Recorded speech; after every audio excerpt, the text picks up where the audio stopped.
وَإِذْ قَالَ مُوسَى لِقَوْمِهِ يَا قَوْمِ إِنَّكُمْ ظَلَمْتُمْ أَنفُسَكُمْ بِاتِّخَاذِكُمُ الْعِجْلَ فَتُوبُوا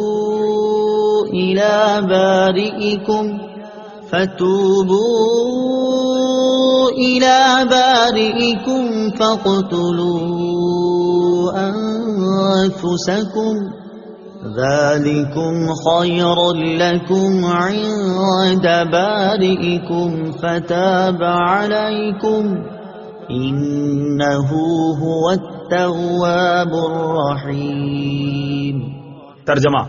اور یاد کرو جب موسیٰ نے اپنی قوم سے کہا، اے میری قوم، تم نے بچڑے کو معبود بنا کر اپنی جانوں پر ظلم کیا، لہٰذا اب اپنے پیدا کرنے والے کی بارگاہ میں توبہ کرو، یوں کہ تم اپنے لوگوں کو قتل کرو، یہ تمہارے پیدا کرنے والے کے نزدیک تمہارے لیے بہتر ہے، تو اس نے تمہاری توبہ قبول کی، بے شک وہی بہت توبہ قبول کرنے والا مہربان ہے۔ فَاقْتُلُوا أَنفُسَكُمْ، کہ تم اپنے لوگوں کو قتل کرو۔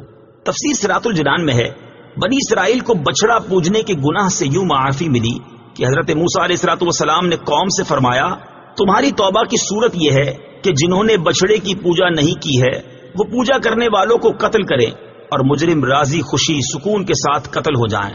وہ لوگ اس پر راضی ہو گئے اور صبح سے شام تک 70,000 قتل ہو گئے۔ تب حضرت موسیٰ اور حضرت ہارون علیہ السلام نے گر گڑاتے ہوئے بارگاہ حق میں ان کی معافی کی التجا کی۔ اس پر وحی آئی کہ جو قتل ہو چکے وہ شہید ہوئے اور باقی بخش دیے گئے، قاتل و مقتول سب جنتی ہیں۔ بنی اسرائیل پر اللہ تعالیٰ کا فضل۔ بچڑا بنا کر پوجنے میں بنی اسرائیل کے کئی جرم تھے۔ نمبر 1 مجسمہ سازی جو حرام ہے۔ نمبر 2 حضرت ہارون علیہ السلام کی نافرمانی۔ نمبر 3 بچڑے کی پوجا کر کے مشرک ہو جانا۔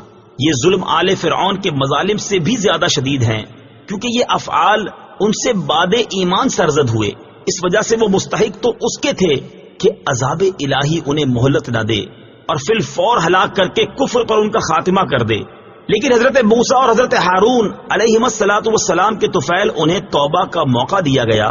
یہ اللہ تعالیٰ کا بڑا فضل ہے، اور یہ قتل ان کے لیے کفارہ تھا۔